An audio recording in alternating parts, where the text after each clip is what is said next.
Hello everybody, welcome back. Welcome back, I should say. Today I'm going to be filming my mid-year book tag, which is basically just a bunch of questions relating to the books that I've read so far this year. It's July now, which I feel like is July the 7th month. So we're a bit past halfway through the year, but it's fine, it doesn't matter, who cares? I have a bunch of questions which I've answered, and I've picked out all the relevant books for us to go through. I've tried to not repeat myself too much. There's a couple of repeats, but I've done my best not to. So a lot of these can like apply to different ones as well. You know, like my favorite books of the year, some of them might be also favorite sequels, where I'm going to try and include different sequels. You know what I mean?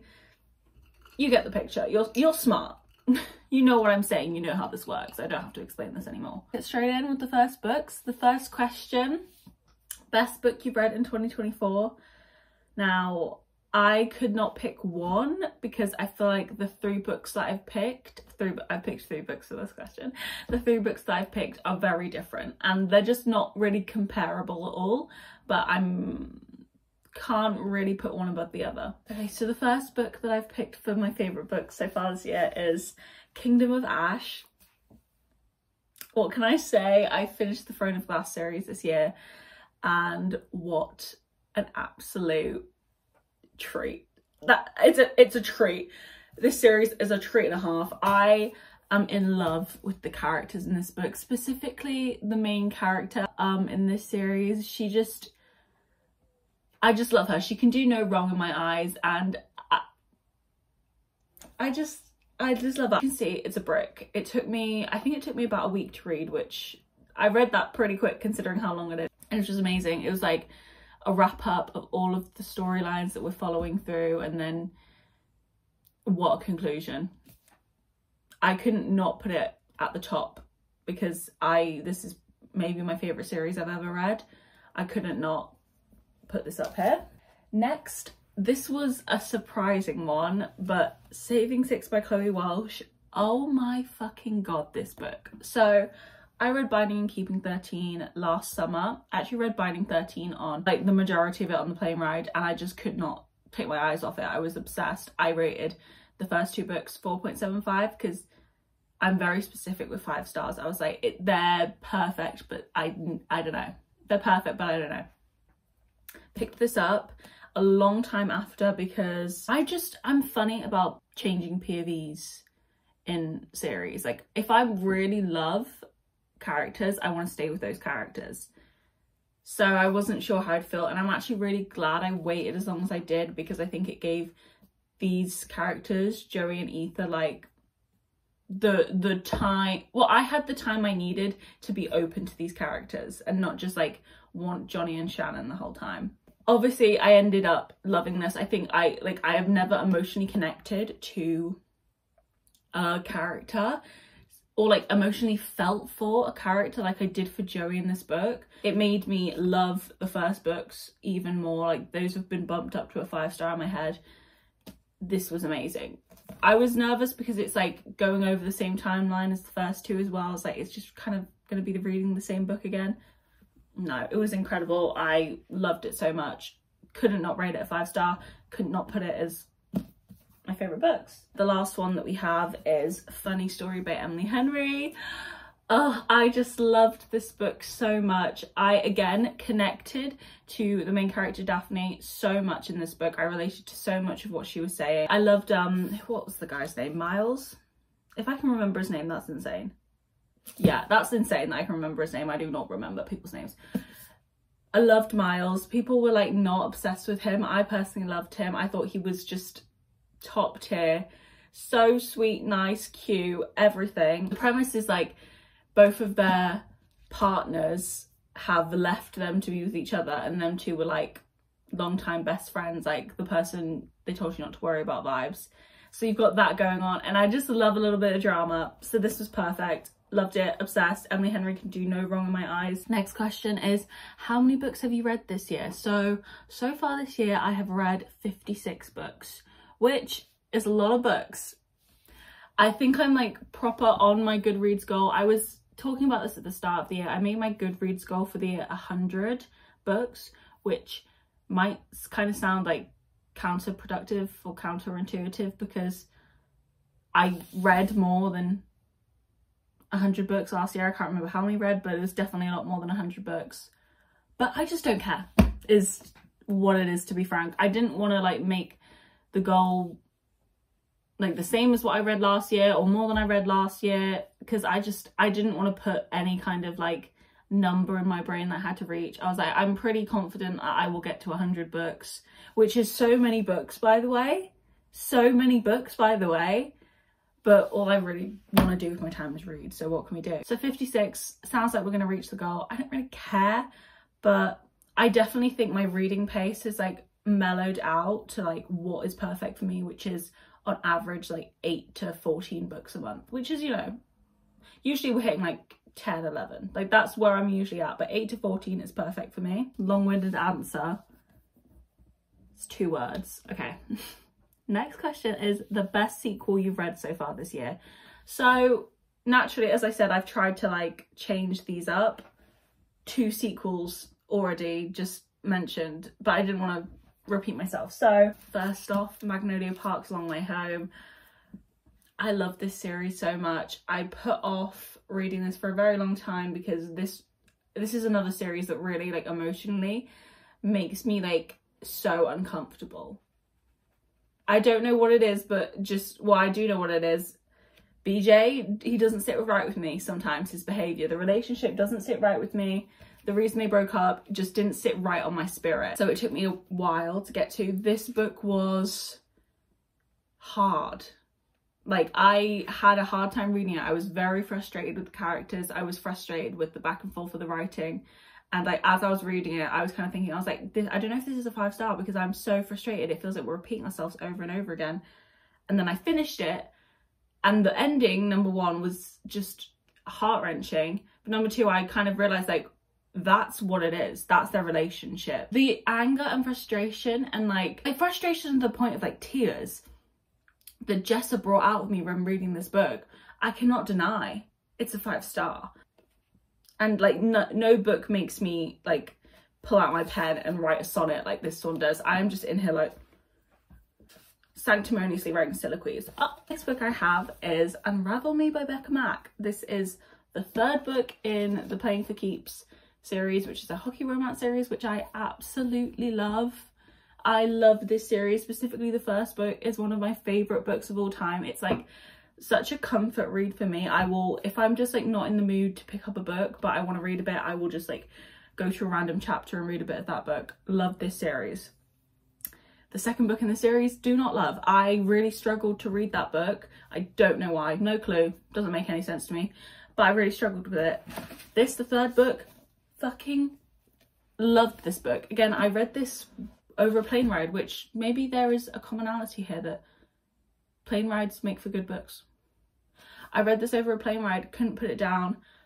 Loved the relationship so much. It's obviously another hockey romance. It's single parent. They're both kind of like sweet, nice, adult energy. Do you know what I mean? Golden retriever, I guess. They have dogs, which is so cute. They like bond over their dogs.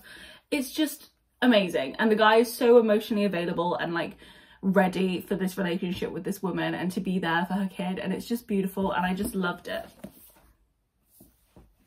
The best hockey romance series you will ever read. Becca Mack is a genius. Next question is new releases you haven't read yet but want to. So first off, I have Taming 7 here by Chloe Walsh. I'm planning on reading this month. It's on my TBR. I picked it up a couple of times to read it. It's another one where it's like, okay, it's a series I love, so I only want to read it when I really want to read it. So this book is about Gibbsy and Claire, and I know that the fans of this series really love that couple. Really excited to get to this book. Me personally, I mean, do I have a problem with Gibbsy and Claire? No. Do I enjoy Gibbsy and Claire? Yes, of course.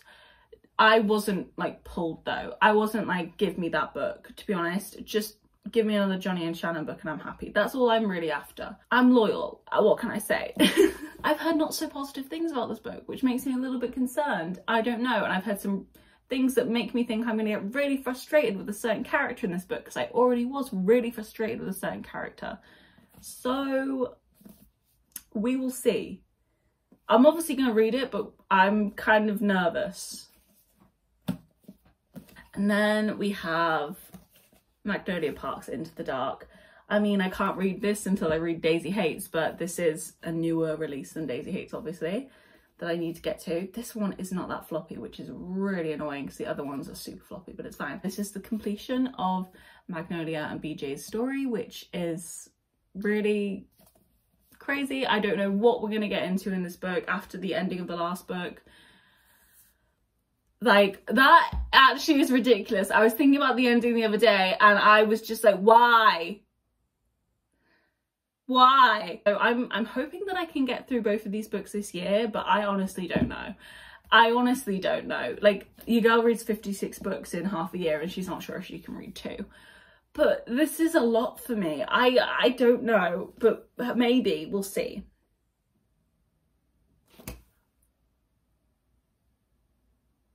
I'm gonna freak out. I'm gonna start crying. Okay, stop. Next question. Most anticipated release for the second half of the year.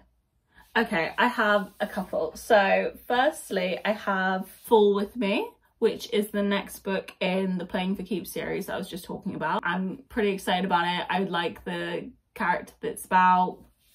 I'm hoping it's going to be like on the positive side rather than on the negative side of the series for me. But yeah, I'm excited. We also have Play Along, which is the next book in the Windy City series.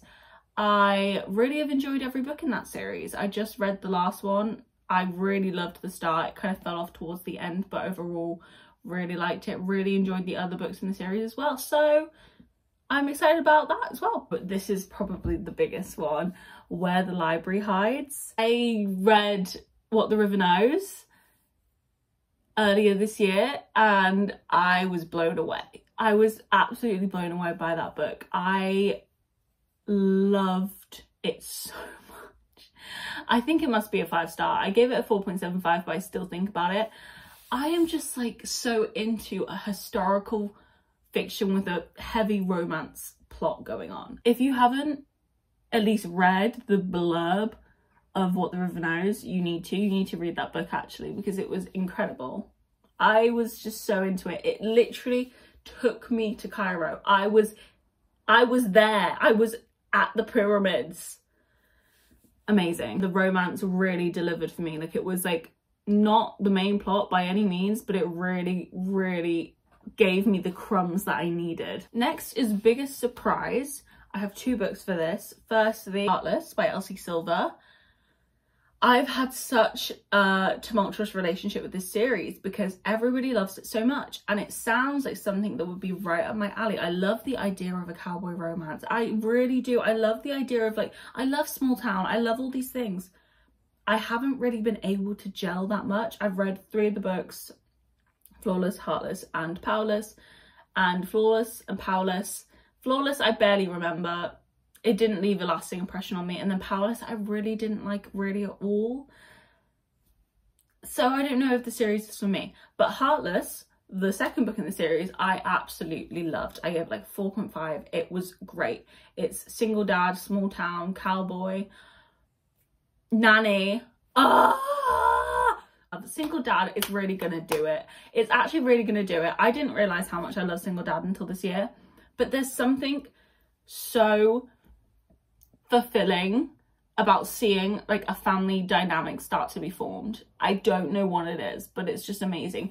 And there's also being able to like see a character fall for another character through how much they care about that character's child and like how well they treat them. Oh my god, I'm gonna freak out. I'm gonna actually freak out every time about that. Heartless, 8, devoured. Hunting Prince Dracula by Kerry Maniscalco. I was very surprised with how much I liked this book because I read the first book in the series, Stalking Jack the Ripper, and it did not really deliver what I wanted it to deliver. I've obviously like heard about the series for quite a while and I've always been really interested in it. But the first book, I don't know, it just was kind of slow, not that interesting. It didn't really engage me. I just didn't really care all that much about it. And then I picked this one up and the romance. The romance in this series is just so unnecessarily good. It's so good. I'm obsessed with it. I love these, like, the couple, and like aside from all like the weird stuff going on in the background, I just like want to see them like be obsessed with each other. So yeah, this like really picked up that series for me, made me want to continue it and finish it. I need to finish it. I've kind of like gone past the months when it's like appropriate to read these dark books, so I'm probably gonna have to pick it up again after the summer. But yeah, Hunting Prince Dracula. Pew! Next we have favourite author, debut or new to you. So I picked Rosaria Munda, author of the Aurelian Cycle trilogy, which I'm currently reading. Yeah, I picked this up because I heard people saying that it kind of reminded them of Fourth Wing. This is like an older series, I think. Oh, I don't know, but actually no, 2020, so no, not that old. But it's not like a new release series, and it has dragons in it, and people said that it reminded them of Fourth Wing. And does it remind me of Fourth Wing? Kind of a little bit, but not really. It has elements of Fourth Wing, like similar, like the institution of like a war college and then dragon riders. Other than that, no, this book is like lacking in like the romance for me. The series in general, like there's something there, but it's not really giving for me. But I really love everything else about it. I love the writing, I love the like background plot, I love the politics. Like I really enjoy the series. I think it's like just a good, simple dystopian-y like fantasy type of thing. It's not dystopian, it's fantasy, but it gives that like Hunger Games Divergent like era of reading. Next, this is one of my favorite questions: newest fictional crushes. We have a couple repeats here, so I'm just gonna give you those first. I can't reach the book, it's back there, right there. Funny story, Miles, I just loved him. He really did it for me. He was just like nice. He was just nice and funny and like emotionally available and just like a good person. And I'm like, wow, okay, there you go. That's gonna do it for me every time. You're a good person. We have What the River Knows, I was talking about earlier, by Isabel Ibanez. Wit in this book. I absolutely loved him. There was, I don't know what it was, but his vibe was just so man. He was just giving man, and I was just there for it. I loved it. It was everything. It's kind of like, it's not enemies to lovers, but it's like kind of a little bit like he's like pissed off at the start with her. He's like frustrated and like, God, this girl's she's fucking up my day, she's fucking up my time here, like this is really annoying. And then they have like their little like banter, and it's like, it's just gives. Loved Wit, fancy him. And then to finish it off, we have Eli from Not in Love. Eli, the Man That You Are. I loved this book and I loved this man. He really did it. It was the way that he was just obsessed with Rue for me. Not only just like, you are like the most beautiful woman I've ever seen, but like obsessed with her mind, obsessed with her just way of being, obsessed with everything about her, and just so like, this is what I want. Moving on. We have books that made you cry. I preface this by saying I don't really cry all that often when I'm reading. I maybe tear up a bit, but to get like a proper sob that like, when I realise I'm crying, it's gonna stop. But I went for books that I could not physically stop myself from crying. I'm just gonna quickly mention Saving Six. Redeeming Six as well. I couldn't keep the tears at bay. It was just ridiculous. Like a frustration, like cry of like, this is so unjust, which you're probably going to get me with an unjust cry before you're going to get me with a sad cry. Also, can't reach it, but Kingdom of Ash, how could I not?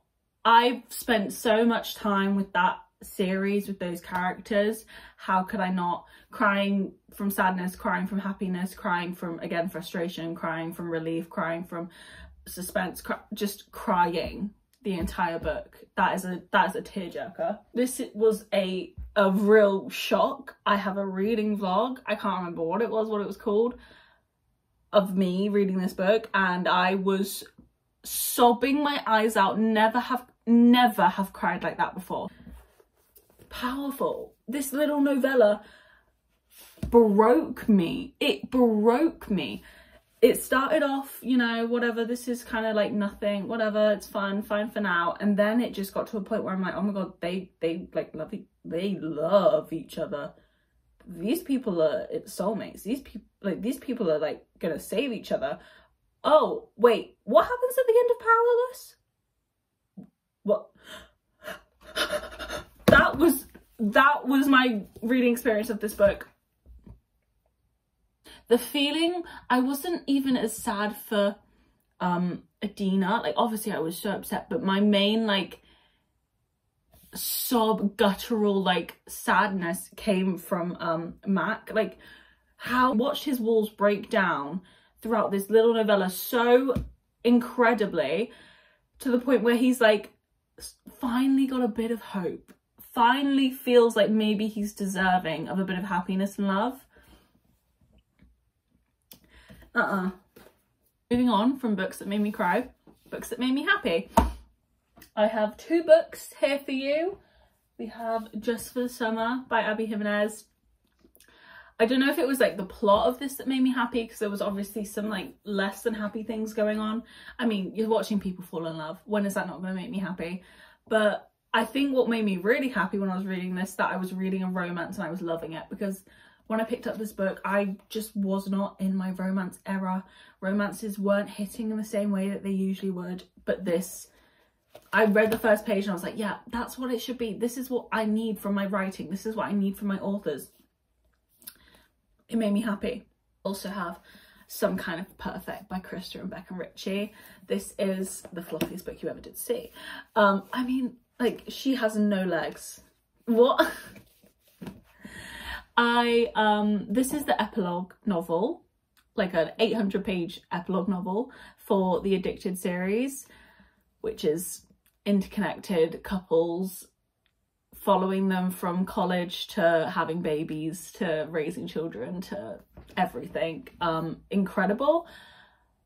How could I not be happy reading this, seeing them finally living the life that they all deserve, all of their children interacting with each other and growing up, and it was just amazing. Like, there's no plot to this. You're literally just jumping. Like, it jumps through years. This goes through like 10 years, this book, and you're just seeing all of these incredible moments of them being happy and having their families and living their lives, and it was a treat. It was a treat for the eyes, treat for the mind. Next we have The Most Beautiful Book You've Bought This Year or Received. I had to pick this up because, I mean, look at this. So this is an Illumicrate book that I got. I'm not obsessed with my Illumicrate subscription right now, but irrelevant from that, the books that they send are so incredible, so well thought out, every detail immaculately done.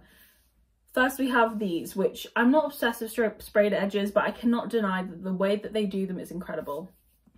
I don't have the dust jacket, I put it somewhere else, but the dust jacket is also beautiful. The end pages are ridiculous, but specifically this book, this cover is gonna send me into a tailspin. It's just incredible. It's art. It's literally a piece of art, and I'm gonna freak out.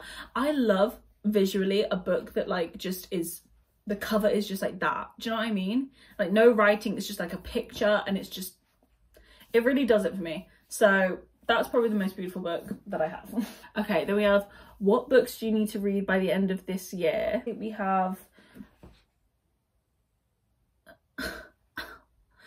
firstly we have Clockwork Princess. This is the last book in the Infernal Devices series. I want to get this series finished. I've definitely enjoyed this series more than Mortal Instruments. I'm not like obsessed with it, but definitely enjoy it, like the characters.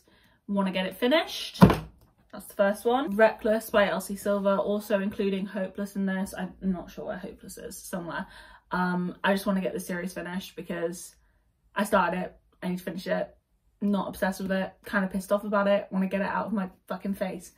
Hopefully I'll enjoy the next 2 books more, but I don't know if I will. I've got high hopes for this one, don't really have high hopes for Hopeless. I'm hopeless about Hopeless. And then we have Once Upon a Broken Heart. Potentially we'll try and get the whole trilogy done because I have all of the books. I want to get into this. I've been putting it off, I think, since A Curse of True Love. Like, all the reviews came out and people really didn't love it. Makes me kind of like, but I know that people love the first 2, so I should at least, you know, experience those. Next question is, how many 5-star reads have you had this year? I do not rate many books 5 stars. Even if I feel like a book could be a 5-star, I still sometimes don't rate it a 5-star because I feel like just weird about it. I don't know. If it doesn't jump out to me as a 5-star, it's not getting a 5-star. So I only have 5. Well, actually I have 7, but 2 of those are rereads, so we're not including those. I have 5 5-star reads for the year. Just try and figure out without having to look. So Saving Six, Kingdom of Ash, Magnolia Park's Long Way Home, Not in Love, Funny Story. I think that's it. I hope I'm not missing anything, but I think those are it. And do you know what? I like keeping my 5 stars as like an elite level. Majority of my books will be rated within the 4-star category. 4-star is like this long for me, and 5 stars like this long for me. Like there's a very big difference between a 4-star, a 5-star. There's a big difference between a 4.25 and a 4. There's a very big difference between a 4 and a 4.75. I know it doesn't make any mathematical sense, but that is just how my brain works. So yeah, 5 stars are for the elite books. You can be a 5-star material book and still not get a 5-star from me, because you need to have that something special. You need to just make me, you need to just like punch me in the face and tell me I am a 5-star. You can't do anything about it. That's what I want from my books. What books do you want to reread this year? I've been wanting to do rereads of these for a while, maybe even like soon, but it's so, rereads are hard like to get myself to do because I have so many other books that I want to read, especially these ones are series, so it's a big undertaking. It's like, do I really want to reread these books and like not read the books on my TBR? You know, I don't know. Usually if I do a reread, I'll do like an audiobook, but I feel like I want to physically read these, so yeah. I have ACOTAR. Obviously I don't just want to read this book, I want to reread the whole series, or at least the first 3 probably, because I wasn't obsessed with The Court of Silver Flames. I'm sorry. But yeah, I love this series. It's like just like a comfort series for me. I read it over summer last year, I think, like June, like right at the start of summer. I just finished uni, so I had a lot of free time, but I wasn't like home yet. I was kind of at uni on my own. I feel like a lot of my friends were, at the time I read this, I feel like none of my friends were there. I don't know where they were, like the people I lived with, and I don't know where everybody was, but I was on my own for like a week in my uni house, and I just read this series and fell in love with it and had the best time ever. So yeah. And then similarly, over the same time period, read Fourth Wing, my favourite book of last year. I love this book, I just do. I also loved Iron Flame, not quite as much, but I did really enjoy Iron Flame. This book is just like perfect for me. It's everything that I want. The dragons, the romance, the like academy setting, enemies to lovers of it all. I actually might need to reread this like immediately. Like, it's actually insane that I haven't. Next question is a book that you enjoyed with mixed reviews. So firstly, we have Funny Story. We had mixed reviews of that. I feel like it was either a 5-star or like a 3-star, which 3-star isn't bad, but we all know if you're rating a book a 3-star, you're not obsessed with it. Like, you're not. So like, let's just be honest about it. Funny Story. I personally loved it, rated a 5-star. I know some people didn't, that's fine. I thought it was amazing, and I think Emily Henry can do no wrong. I've loved all her books. So there we go. Also Not in Love. I feel like some people didn't love Ali moving away from just like the rom-com of it all. It was kind of more like adult than ever. Me personally, I was nervous about that, I will admit. Like, I was going in kind of with my back up. I wasn't sure if I was going to love it as much, but for me it was one of my favorite of hers now, and didn't for me take away from any of the like the funny elements of the book and like the like real like like the like genuine like relationship that was going on. Like everything that I wanted from an Ali Hazelwood book was still there. So I loved it. Final one is Never by Jessa Hastings. I think this was one of the first like 3 books I read in the year.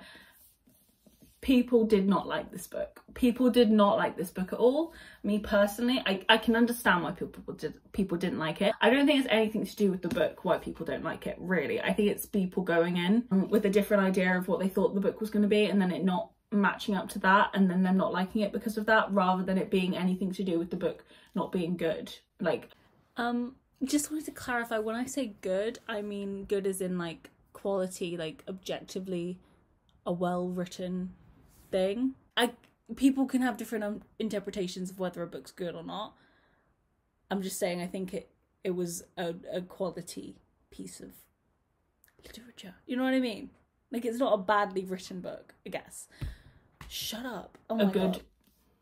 A good version of what it was meant to be. You know what I'm saying? It's like reading Little Women and being like, it was kind of like long and like wordy. You know, it's like, well, yeah, because it's a fucking classic and that's how people wrote. But this, I'm not saying this is a classic. This is a change from Magnolia Park's, a massive change. This is a Peter Pan retelling. She told us, as the author, she said, guys, I would really, really love if you read the original Peter Pan before you read this book. I think you would have a much better reading experience, a better understanding of where I'm going and what I'm trying to do. I said, Queen, you didn't have to tell me twice. Picked up my copy of Peter Pan, well, ordered my copy of Peter Pan and read it. And I definitely think I had a better understanding of what she was doing and where she was going and what was happening after I read Peter Pan, because Jess Hastings, for me, romance author. I read Peter Pan and I'm thinking, huh, I don't think this is gonna be a romance. It's not. This is not a romance in my mind. There's romantic happenings going on, but I'm not reading this going, oh my God, this couple, I want them to end up together. Oh my God, this da da da. Were there times when I thought like, oh, that was sweet, I like them two together. Not fucking Peter. Not Peter. Yeah, but also I don't think that was the point of the book. So many parts of this book made me just like go, yes, that's exactly what it is. That's exactly what we like needs to be said. I love when an author puts something into better words than I can say it. It was like, I kept saying I feel like I'm gossiping with Jessa, like, which is silly because it wasn't that, but it's like a thing of like, yeah, this is so shit, but like we all know that this is the reality, like, you know, like as women we can be like, yeah, they do that, yeah, I've seen that happen to every single one of my friends. It's real. Like, this is the, I really loved it.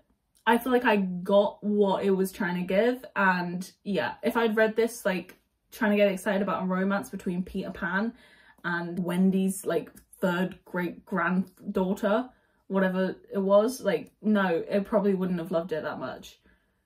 But like, what? We're going in with the premise of this forever boy, forever he is a boy, he is a fucking boy, is coming to this family's home and stealing away the young women.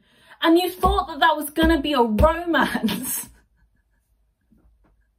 And then just dropping them off.